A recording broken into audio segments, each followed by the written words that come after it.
Hello, everyone, and welcome to another beautiful, beautiful Friday. Maybe somewhere in the country or world, probably not anymore because it's not Friday, folks, it's Saturday. And today is a Frame It Friday lesson. We're going to be going over this house today. This is a speculative build, potentially one that we're actually going to be doing here locally to me. Presuming everything goes through, we're going to build two of these. They're going to be mirrored, and maybe you'll hear something about that on my YouTube channel or my Instagram. But hey, today we're going to be going over I'm out of breath because I was just doing some push-ups to fire myself up for this. But we're going to be going over the framing design on this one. And I actually already did a framing design in the original plan set, but I pulled all that information out because we're here to teach, and I can't have it already done. That wouldn't make any sense. So, guys, who am I? My name is Sam. That is spelled S-A-M. That's me. And I am a guy who's been nerding out about wood and framing for quite a while. Started out on YouTube, learning about like the trade side. And then I went to college. I was an engineer, learned about structures, all those things. Designed custom homes in San Antonio for a while. And now, boom, here I am helping you guys how to understand some framing because I think the world should just know how to do this. So that's who I am. Hopefully today you guys are going to learn some potentially unique features. I'm not going to lie, there's probably not going to be anything unique about this one, but you never know until you get into it. So that's pretty much it. But we're going to be learning the ceiling layout, the roof bracing layout, and the general things that you would think about if you were going to think about, well, how do I buy wood for this house? That's what we're doing. Today, we're going to be using some highlighters and a scale. That is all we need to understand the framing layout. So that's what we're going to do. These are printed out at 1/4 inch equals 1 foot on paper. And so I will use this to tell me what the actual distances are in real life. So here's the roof plan. It shows the roof lines, the ridges, the hips, the valleys, all that stuff. This is the floor plan. It shows all the walls and all the detail on the inside. Technically, we don't care about any of this detail except for this attic access door here, but that's okay. So those are the plans we're going to be working off of. And what we're going to do today is we're going to figure out how to take all the weight that's up here in the roof.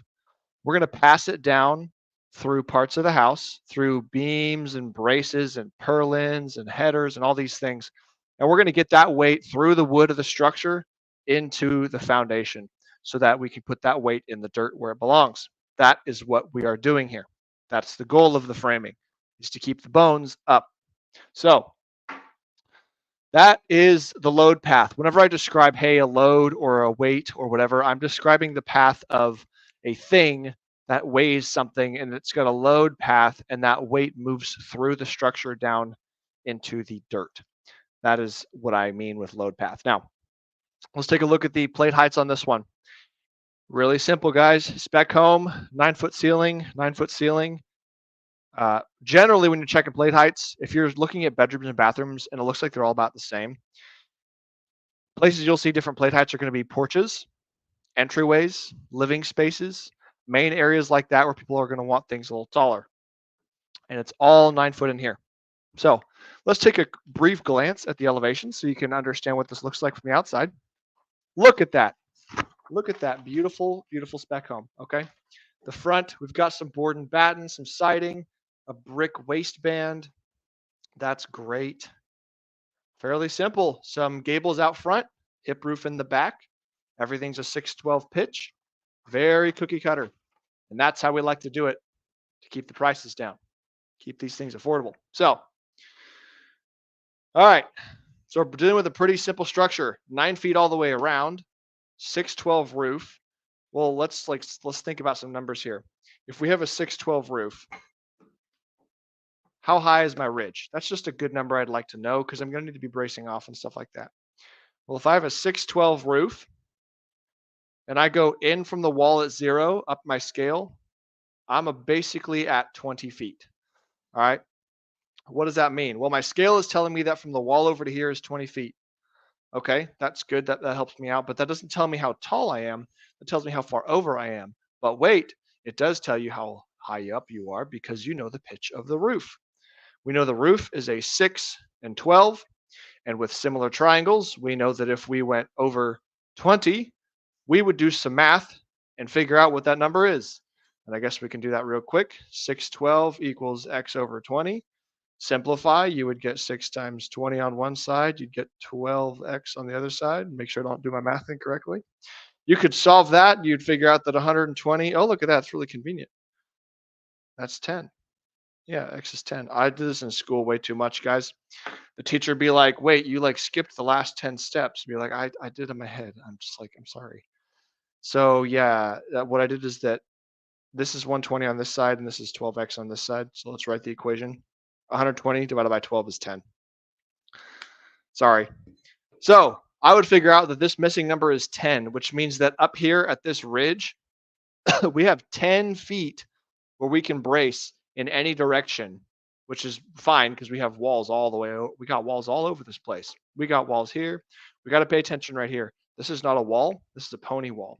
Okay, so we can't brace to there. So I'm predicting some beams are going to be needed for this one. But yeah, we got walls everywhere. This is going to be real simple. Framers are going to have a good time with this one. Nothing complicated. Okay, so let's take a look here at the roof first. We always start with the roof. We start from the top and we go down to the structure. Okay, what are the lines that we need to be concerned about? Well, we need to be concerned about this ridge, this hip, and let's see if I can draw straight. This hip. That's pretty close. All right, we have a little ridge right here and a super tiny ridge right here. And remember this? See this whole front of this house? There's gable wall over here. Okay, so what I want to do is pay attention to that and say, well, that's sitting on top of this whole wall all the way down, but not in this room. See that? There's nothing happening right here. So what are some ways I could do that? There are ways I could just attach some wood studs to like a doubled up rafter as the last rafter here. There's all kinds of ways you can do it. But the simple and easy way is basically just take that wall line. You're going to take outside of framing and you are just going to extend it with a beam.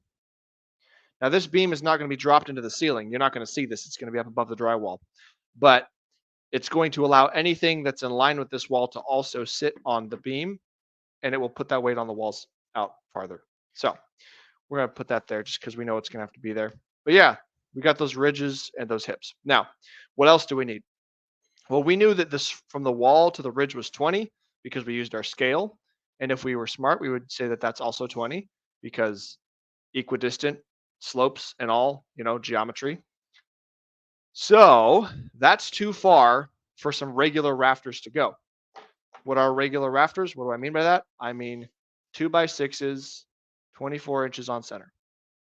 Southern yellow pine, number 2. That is what I'm referring to. That can go about 11 feet horizontally without needing support. So we're going to need one purlin line in the middle of each one of these sections. We're not going to need it out here in the front. Where's my 1/4 inch per foot scale right here? Because this is 7 feet to the ridge and 7 feet to the ridge. So these rafters, totally fine. They can go all the way up, don't need extra support. And the same thing over here, they're very short. So let's draw in a purlin line, basically right in the middle. Same thing over here. And then on this side. Okay. So now those are the lines that we have to brace. Those are the lines we have to support with our roof. So first thing we're going to do, well, how often do we need to support these? Well, we're definitely going to support that. Let's think about this ridge in the front here. This dude is very short. First of all, he's questionably even over 4 feet. It's just barely over 4 feet. So in all honesty, this probably doesn't need any extra bracing. Like from the gable wall to this gable wall, it would be fine. But if it was me building this, I would probably take like maybe some extra little kickers and throw them in here just to have something else in there, stiffen it up a little bit. Again, just a block of wood, can't hurt. All right, so that's taken care of. This one is even shorter, so it's fine. So we got this area to contend with. Let's start with the ridge. All right, well, we're supported inside the gable wall because the ridge will go into the wall and sit there. So we're good there. So 4 feet in, well, let's look at this number. Well, we have about if I kind of stretch it, we have about 16 feet here. So we're going to need, if I did my math right, which I, 4, 8, I kind of didn't do it quite as well as I could have, but that's fine. All right. So you need that many approximately. You want to go about every 4 feet if you can on a ridge. If you're on a hip or a valley, you can go 6 to 8 feet, and you want to kind of vary that depending on how much tributary area is loading your hip or valley. What is tributary area? Well, that basically, if I summarize it real quick, it's the amount of area that is loading one particular part of a beam, if you want to call it that. All right, so these hips and ridges are little beams. This is a little 4 foot beam. This is a little 4 foot beam, and they're supported between these points. And so that's what I'm talking about. Okay, so let's do this one first because it's going to be super easy. I want to put a brace on the wall right there and right there. I'm going to use all my walls.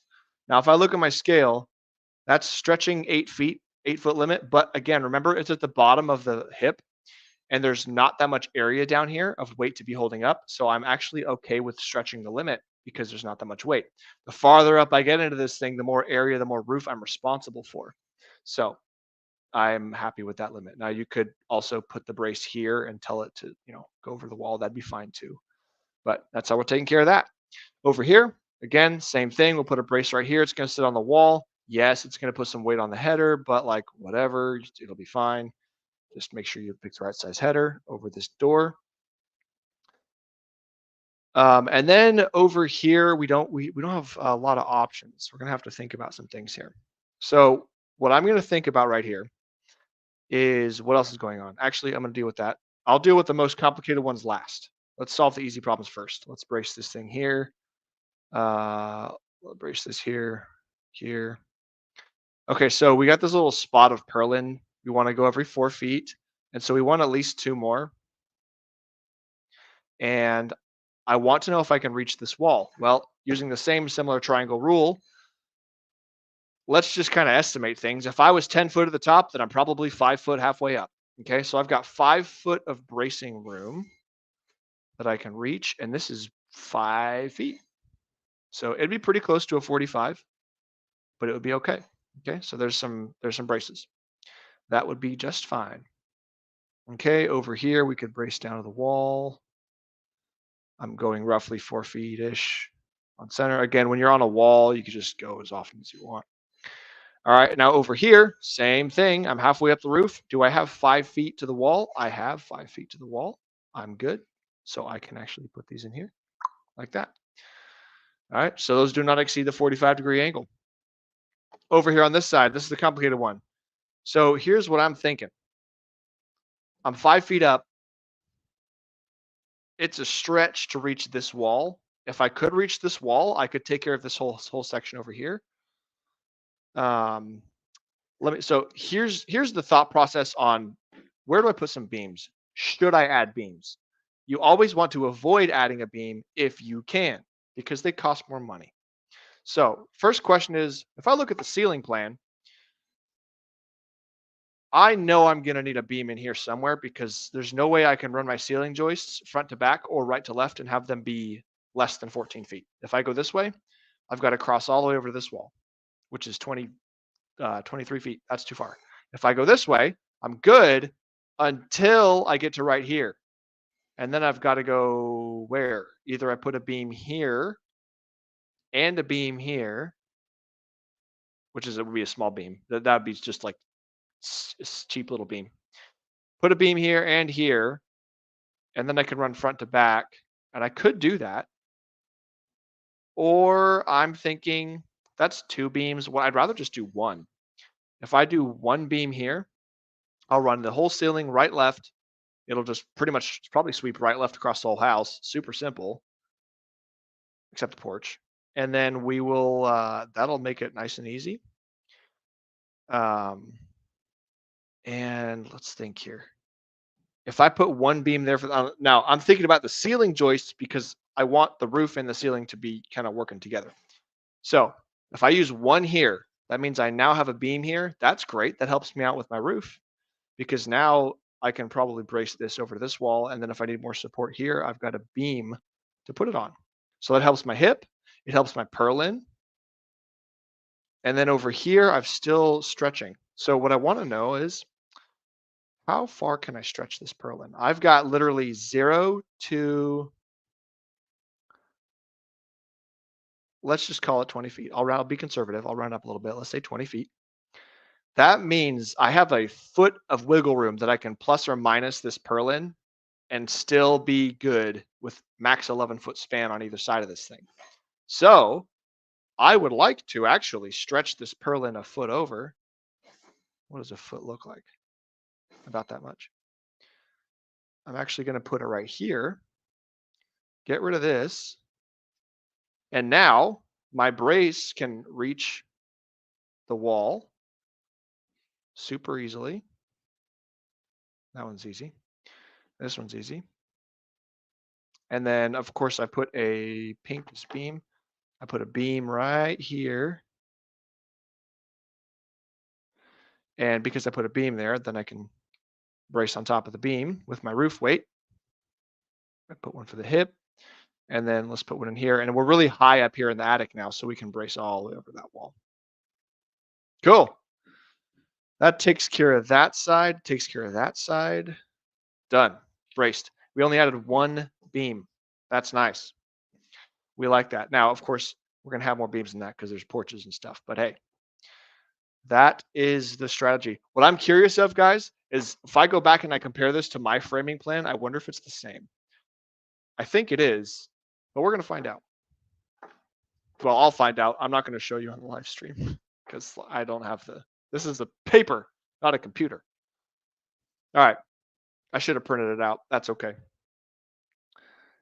So we got those things taken care of. We know we're going to use 2x6s, 24 inches on center. We're good to go. We got our purlins. We got our purlin braces. We got our beams. Let's talk about el ceiling. That is Spanish for ceiling. Just kidding. I have no idea what Spanish for ceiling is. Maybe you could educate me. All right. First of all, we're targeting 2x6s, 24 inches on center.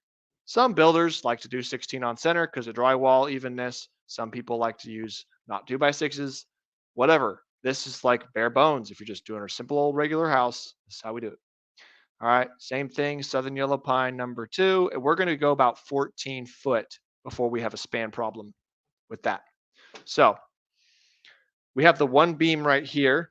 Oh, actually, we have 2 beams. I lied to you. We got this guy right here. It's a little bit easier to see what's happening on the ceiling plan with the beams. See that? You see how the front of framing is in line with this dude?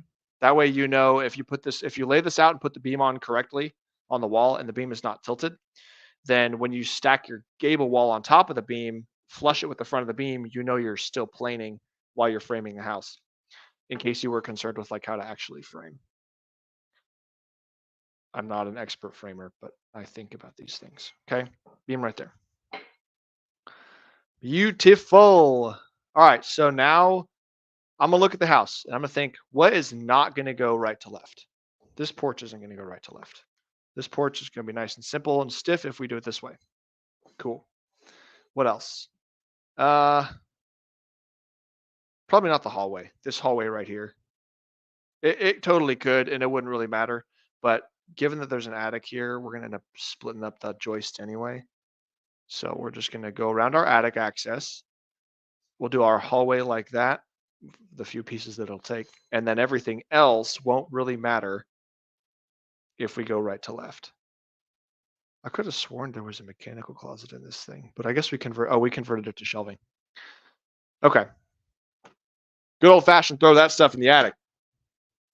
All right, and then everything else, I would just say, hey guys, ceiling joists are all this way on the whole plan. That's what I would say. And then everybody knows. Super simple cookie cutter. Okay. Beams, ceiling joists, hangers, headers. Of course, every time you're doing a house like this, you'd want to think about, all right, where are all my openings in the wall where I am displacing load that is coming down from above? Everywhere there's a door or a window, you're displacing some load, presuming that it's a loaded wall. I mean, if it's a non-load bearing wall, then you're not. Let's see if we can find some non-load bearing headers in here. Actually, I'm going to quiz you guys since we got live watchers. Tell me which door, window, or whatever in this house is a non-load bearing header based on knowing your ceiling joists are going this way, right to left. And these are where you're placing, here's a hint, here's where you're placing weight on walls. So find me a window or door that does not have load. And by default, all the exterior are considered load bearing because of roof and stuff. So interior doorway that's not load bearing. Find me one. Ooh, here's also another thing to pay attention to. Anytime you see a pocket door, the size of the door is not the size of the header. To make a pocket door, you have to make the whole width of the whole pocket assembly. So the header is the whole thing. Those can sneak up on you when you're, estimating materials or whatever. Okay, so that's all the headers. Nope, just kidding. I didn't finish the outside. I think I got all the headers. Scanning, I don't see anymore. Okay. We got more beams, of course. You drop your beams and make your porch. Here's an interesting detail that we did on this house because the priority was given to the slab, which is, I would have not preferred it if I was the framer, but like you can always frame around these things. But basically the soffit's going to look really funny right here because this beam is not in line with this wall. And so in order to maintain this roof plane being planed out with the rest of it, you actually have to like push the beam in and pick the beam up in order to put your bird's mouth in a different spot.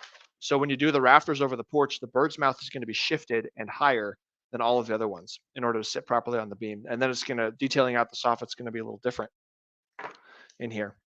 So there is an attic vent that would take a header as well, but we're not super concerned with that. So pretty good. Let's mark the posts in the walls.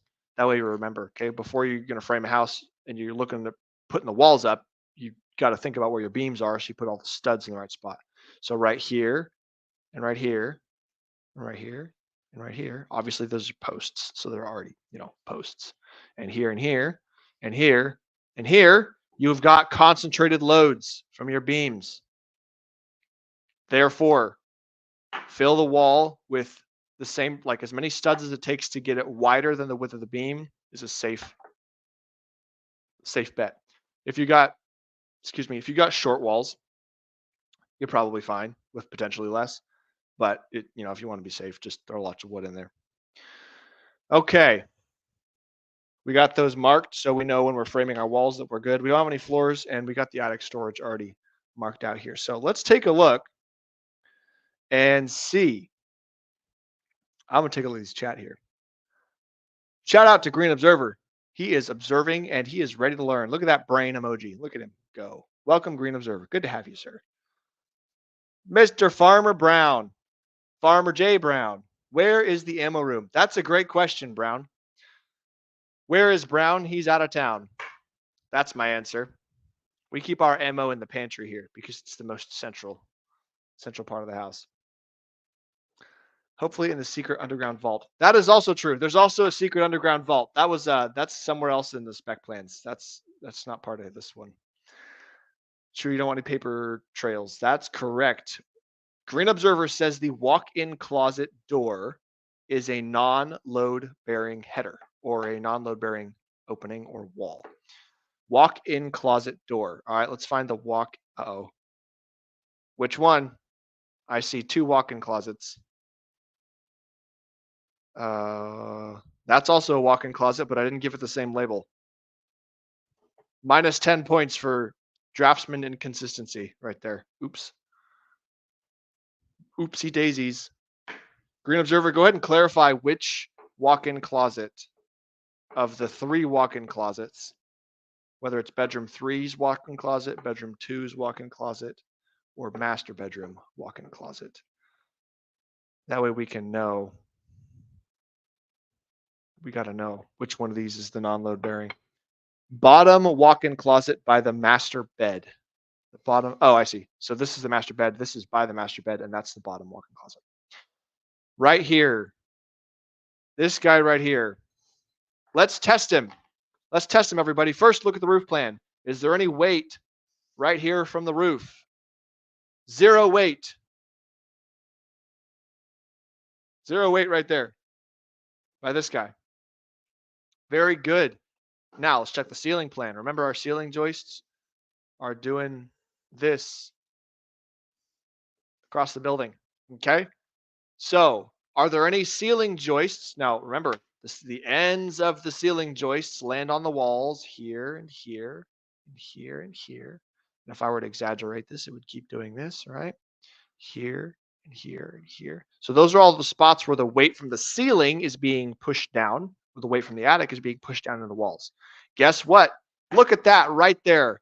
There's no weight being added to that door, which means you could just use a flat 2x4 at the top of your door. You don't even need a header because there's no weight on top of that thing. Now, if someone were to be up here and like step on the wall, sure, that would put some weight on it, but it probably wouldn't matter.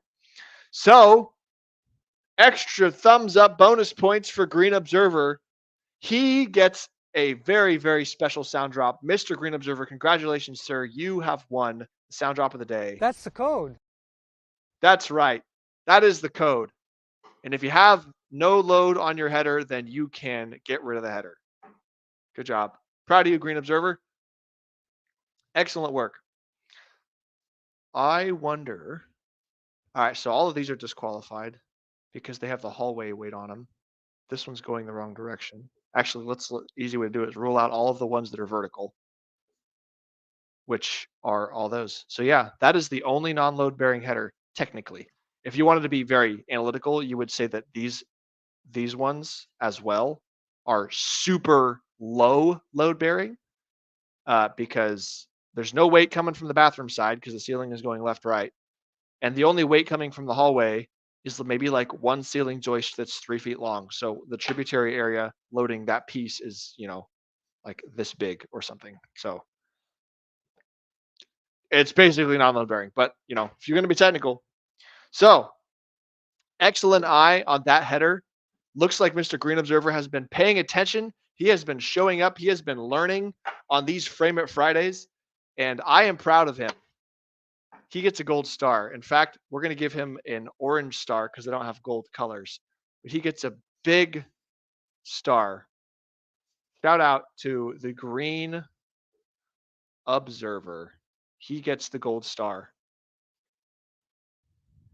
Now all we got to do is not turn our plan upside down, and we'll have a good time. All right. Thanks, everybody, for showing up. Let's take it out with some one and only music by the one and only Smart Framing Green Observer, folks. He made this music. Let's listen to it.